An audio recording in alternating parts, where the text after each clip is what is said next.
Се прашувам како се чувствувате кога го гледате светот денес. Како и да гледате, колку и да сте оптимисти, ви се чини дека се станува полошо. Ако погледнете и на црквите, некогаш ќе помислите исто. За среќа, иднината не зависи од тоа што ќе испланираат луѓето, туку неја ја знае и ја планира Бог. И ако погледнете глобално, ќе видите дека црквата Божја напредува. Бог работи во светот. И кога сме свесни за тоа, и кога не го гледаме тоа. Каде треба да биде нашата сигурност? Кој треба да ни ја даде? Во овие несигурни денови, ајде денес да погледнеме текст од 5-та книга Мојсеева или Второзаконие, 17 глава од 14 до 20 стих. Библијата вели вака: кога ќе влезеш во земјата, која Господ твојот Бог ти ја дава и ја освоиш, и се населиш во неа, па речеш ке си поставам кнез како другите соседни народи. Постави си кнез кого Господ твојот Бог ќе го избере. Постави си кнез од браќата твои. Не смееш да поставиш тугинец кој не е твој сонародник. Но тој да не ги умножува коњите своји и да не праќа луѓе да купуваат во Египет, за да ги умножи коњите своји. Бидејќи Господ ви рече: не обидувајте се да се вратите веќе по тој пат. И да не ги намножува жените своји, за да не се разврати срцето негово. И да не натрупува сребро и злато прекумерно.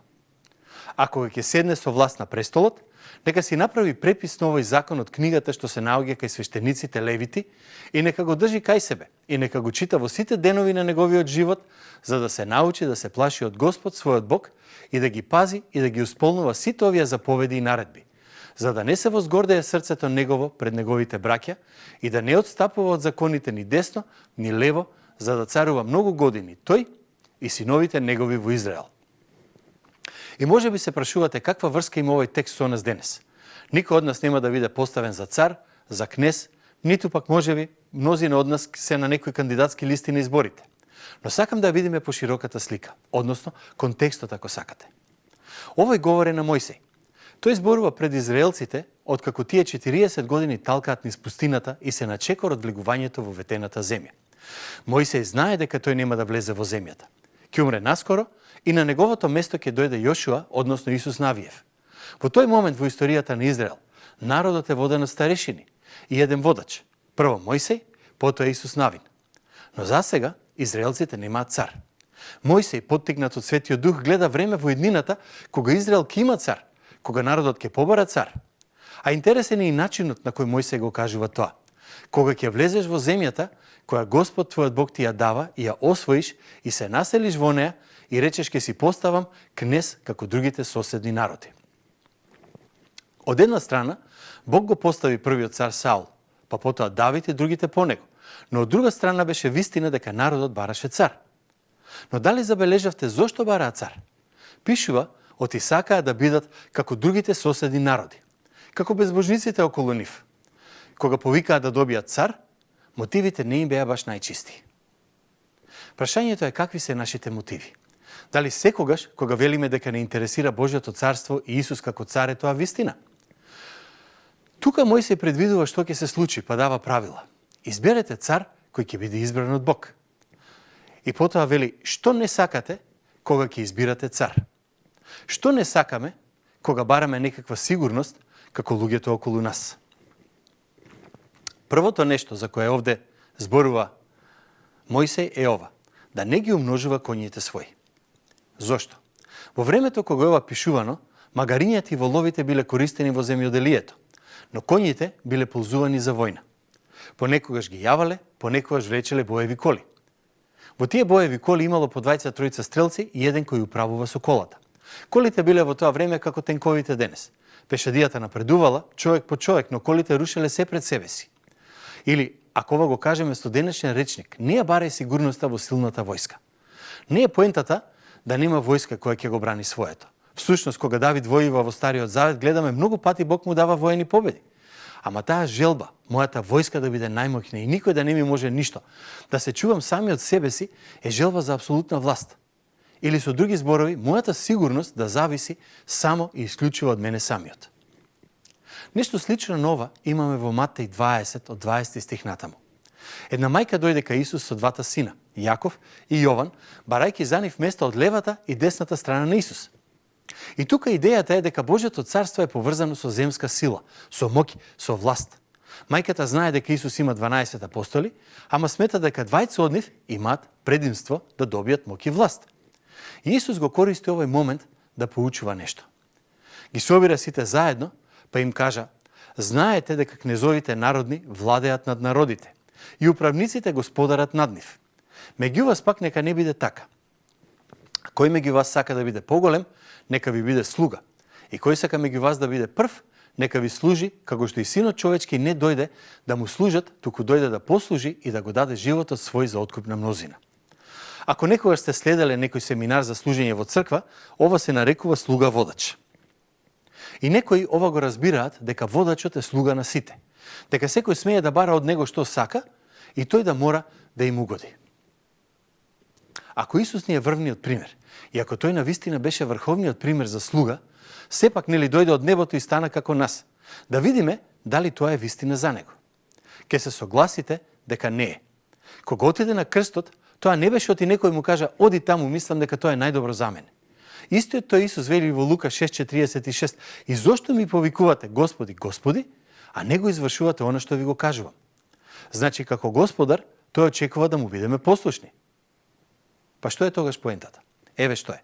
Кога зборуваме за раководење, опасноста е дека наместо да ја користиме позицијата да им служиме на луѓето, да им помогнеме на луѓето да ја завршат зададената задача, да почнеме да покажуваме сила, да сметаме дека сите околу нас се должни да ни служат нам.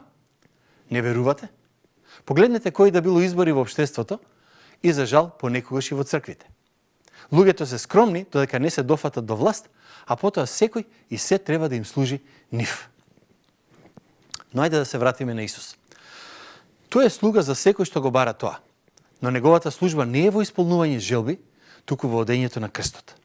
Како што вели апостолот Петар, од една страна крстот е основата за нашето простување на гревот, но од друга страна и морална заповед. Исус страдаше и не остави пример кој треба да го следиме.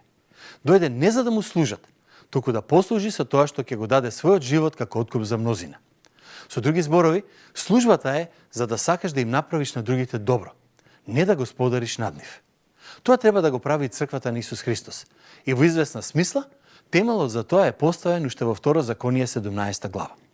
Авторитетот на секој кој мисли дека владее, не смее да биде втемелен врз идејата дека тоа ќе се прави од позиција на сила и моќ. Значи, каков цар сакаме? Со тенкови, со бомби или со став на понизност од кој произлегува силата и власта? Значи, ајде да повторам уште еднаш, ако сакаме да водиме, ако сакаме некој да не води во овие тешки времења, да не бараме сигурност во некој кој ќе се бори да добие многу коњи или моки, туку да ја бараке Господа. Понатаму доаѓа второто предупредување. Вели: не обидувајте се да се вратите веќе по тој пат. Со други зборови, немој да се обидуваш или да дозволиш некој да те тера да се вратиш во Египет, за таму да ја добиеш сигурноста. Кога го читате Стариот Завет, просто е неверојатно колку пати евреите гледаа на Египет со некаква, чудна носталгија. Да не заборавиме, тие таму беа робови. Бог ги изведе од робство. Бог ги крепеше низ пустината, за сето време им даваше вода и храна. Им помогна да се соочат и да победат непријатели далеку помоќни и далеку побројни од нив. И сега се на самиот влез во ветената земја и требаше да ја освојат. И Мојсеј не може, а да не ги потсети дека повеќе пати за време на патувањето народот сакаше да се врати назад. На едно место, кога пишува дека огладнеле, тие почнаа да се сомневаат дека Бог ќе ги нахрани, па почнаа да се жалат. Во текстот пишува: кога бевме во Египет, имавме за јадење и лук, и лубеници, и така натаму. Замислете, да си ја продадеш слободата за лук. Слобода без лук или лук без слобода? Тие уште велеа: во Египет храната ни беше бесплатна. Стварно, па беа робови и им даваа храна колку да преживеат. Ама и тука има повеќе. Ако Израел се врати во Египет, тие всушност се приклонуваат политички кон една регионална суперсила. Како да велат: за да ми е добро, ми треба друг да одлучува за мене. Не знам колку ви личи ова на нашата денешница. Во денешно време зарем никој не помислил да живеев како оние кои немаат морални скрупули, на оние на кои не им е грижа дали некој ќе е повреден или не. Да мислам само на себе. Ама не, јас сум демек верник. Да не бе верник или ајде да направам компромис, па сигурно ќе ми е подобро. Гревот ќе ме пороби, ама барем ќе имам се што ми сака душата и тоа џабе. Не се лажете. Заслуженото или платата за гревот е смрт. Во Израел, Египет им беше на југ и е суперсила. На север имаше друга суперсила. Прво беше Сирија, после Вавилон, после Мидо Персија. И Израел стиснат меѓу две империи. Од страв, од неверување дека Бог ќе ги заштити, народот се стремеше да влезе во вакви сојузи и да направи компромис со барањата на Бог. Значи не бараа само власт и моќ, туку и сигурност.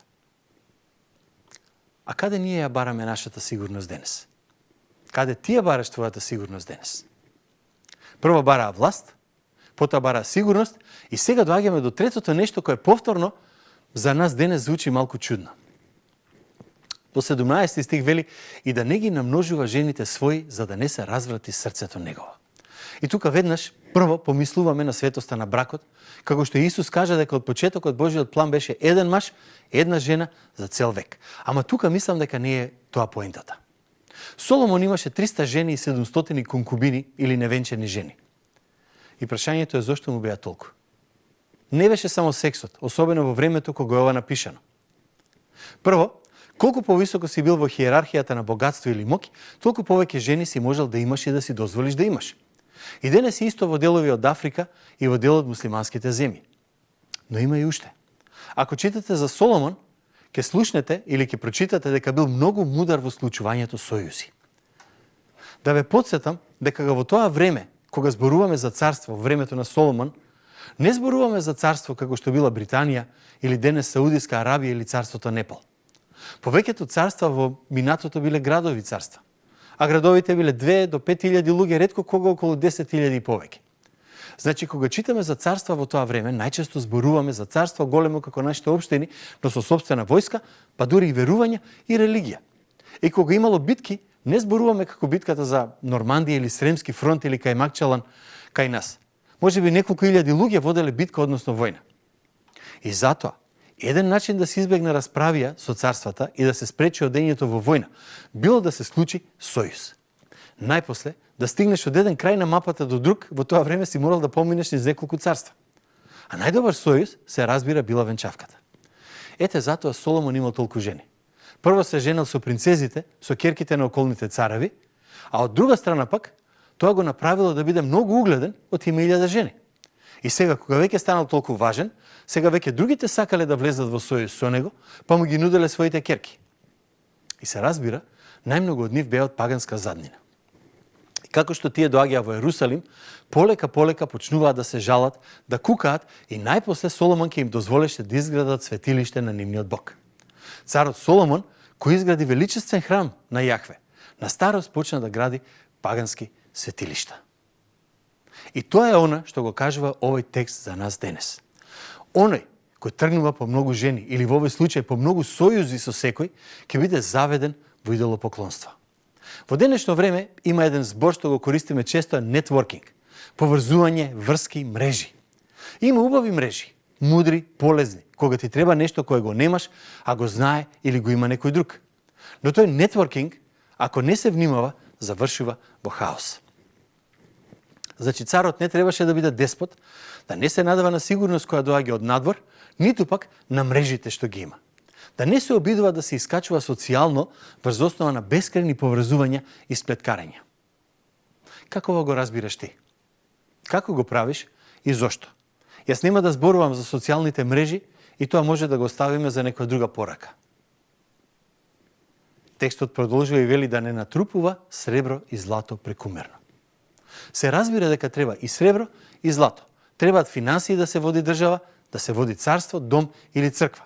Да има за јадење, за грејење, за здравствено, за пензиско, за полицијата, за војската и така натаму, но сепак финансиите не смеат да станат цел за себе и да станат мерило за тоа кој победува, а кој губи, кој ќе е силен, кој ќе биде послаб. Да не се случи трката по сребро и злато да стане трка по богатство која е цел за себе. И тогаш тоа да стане Бог. Ако дефиницијата за Бог е дека тоа е она кој најмногу го посакуваш, богатството станува Бог за мнозина. Дури и за тие кои велат дека се атеисти. Не се атеисти, тие се материјалисти, го обожаваат само богатството. И може би ќе ви интересира дека ниту во Стариот, ни во Новиот Завет нема некоја сума која е ставена да биде репер за тоа колку е дозволено да се има или поседува. Никаде не пишува да немаш повеќе од толку или толку, над тоа си алчен. Но тоа не е поентата. Поентата е срцето. Се вели дека Џон Весли, кој толку многу работел со сирома, си рекол: заработувај колку што можеш повеќе, давај колку што можеш повеќе. За жал, мнозина денес велат, дури и тие во црквите: заработувај колку што можеш повеќе, давај колку што можеш помалку. Повторно прашањето е: каде е срцето? Ајде да повторам. Царевата и нашата иднина не смее да зависи од злоупотребата на моќ, од барањето сигурност надвор од Бог, од социјалното одобрување преку поврзување во мрежи, од неконтролираното богатство. Сите тие се знак на идолопоклонство, начин да се измести Бог и на негово место да се стави нешто друго. И сето тоа не смееш да го правиш ако сакаш да служиш на Бог во каква и да е раководна улога. Овие работи не ги бараме и не ги сакаме ниту кај себе си, нити кај тие кои не раководат. И сето досега кажано беше од негативна страна. Ама текстот продолжува и ни покажува што треба да бараме за да бидеме верни како следбеници, а особено како водачи. И тоа го гледаме од 18 до 20 стих. Патем да кажам, водач си секаде каде што водиш некого. Може да биде еден, двајца кои ги водиш, може семејството или што и да било. Те става во функција на водач. Но ајде да ги видиме овие два стиха. Ако ќе седне со власт на престолот, нека си направи препис на овој закон од книгата што се наоѓа кај свештениците левити и нека го држи кај себе и нека го чита во сите денови на неговиот живот, за да се научи да се плаши од Господ својот Бог и да ги пази и да ги исполнува сите овие заповеди и наредби. Значи, која е првата работа што треба да ја направи откако ќе биде поставен на местото? Дали да провери финансии од претходникот? Не. Да состави нова влада, нов црковен одбор, нова група луѓе околу себе? Не. Да прогласи празник? Ни случајно. Вели, треба да има копија од законот. Сега овде не пишува дали е тоа дел од петта книга Мојсеева, дали се сите 5 книги од Мојсеј. Ама фактот е дека треба рачно да го препише законот. Не може да копира, бидејќи немало фотокопири, немал апликација на која ќе го гледа, туку морал да земе перо и мастило и пергамент и папирус, да ја препише внимателно, збор по збор, буква по буква, и таа копија станува негова лична копија. Забележете исто така што вели овде. Текстот да ја чита сиот свој живот, секој ден. Мнозинството луѓе во тоа време немале своја копија, било прескапо. Па учеле текстови напамет, кога ќе ги слушнале како некој им ги чита. Како кога Езра чита пред целиот народ. Ама барем царот има своја копија. Сигурно имало и поголеми и подолги копии во синагогата или во храмот, ама ова е лична копија на царот. Ова треба да е мој и твој приоритет. Секојдневно читање на Словото. Зошто? Ево зошто. За да се научи и да се плаши од Господ својот Бог и да ги пази и да ги исполнува сите овие заповеди и наредби. И ова ми е мене многу интересно. Не смееме Бог да го сватиме лесно како играчка. Бог не дава да се играме со него, а тоа значи дека само преку Словото ќе научиме да имаме страхопочит. Кога ќе сватиме кој е Бог и каков е. Второ вели тука да не отстапува од законите ни десно, ни лево, за да царува многу години тој и синовите негови во Израел. Можно е да си христијанин кој верува во Библијата во нека поширока смисла. И ако те прашаме, читаш ли Библијата, може би ќе ми кажеш, аха, кога бев на камп пред 20 години. Или да, ја знам Оче наш напамет. Дури знам напамет и некои стихови од Библијата. Но да кажеш дека на вистина ја знаеш Библијата, значи внимателно да ја следиш. Тогаш ќе знаеш да одговориш кога некој ќе те праша, зошто да не посакувам туѓо? Што значи да немаш други богови освен мене? Тогаш ќе можеш да дадеш одговор и на други прашања. Например, што ќе ни фалеше во Библијата ако го немаше посланието на Филемон? Ама ако почнеш да ја препишуваш буква по буква, збор по збор, а потоа да ја читаш секој ден, таа ќе те обликува. Има зошто препорачуваме да се чита Библијата секој ден. Тоа ти го обликува умот. Некојаш ти се чини дека кога ќе го прочиташ стихот за прв пат го читаш тоа што си го прочитал веќе 10 пати до сега. И пак ќе ти го обликува размислувањето. Ако она со што го полниш мозокот се случајни информации, многу забаве, видеа со мачење или мемиња, а нема ништо од Словото, што мислиш дека ќе излезе од тебе? Во пословици пишува дека тоа што човекот го мисли во срцето, таков е. Ако во срцето и умот мислиш на Словото, тогаш си духовен. Ако мислиш на се освен на Словото, тогаш не си духовен. Пак да се вратиме на стих 20. За да не се возгордее срцето негово пред неговите браќа. Има некои преводи во кои пишува да не се смета себе си подобар од другите во Израел. Ништо не создава вистинска, невештачка понизност, како што тоа го прави редовното читање на Библијата.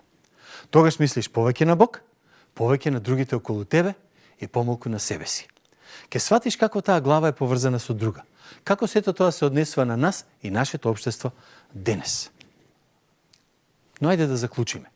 Во ова време кога има несигурност, страв, загриженост, не се надавај на твојата сила и моки. Не се надавај на надворешни фактори. Не се надавај на врските, мрежите во кои си вклучен. Не се надавај на имотот. Надевај се на Господа, читај го Словото секој ден. Расти во твоето познавање на Бог и така нема да се сметаш за поголем од другите, како што вели текстот, и така Бог подоцна ќе ни даде долготрајна служба во Неговото царство и за Негова слава.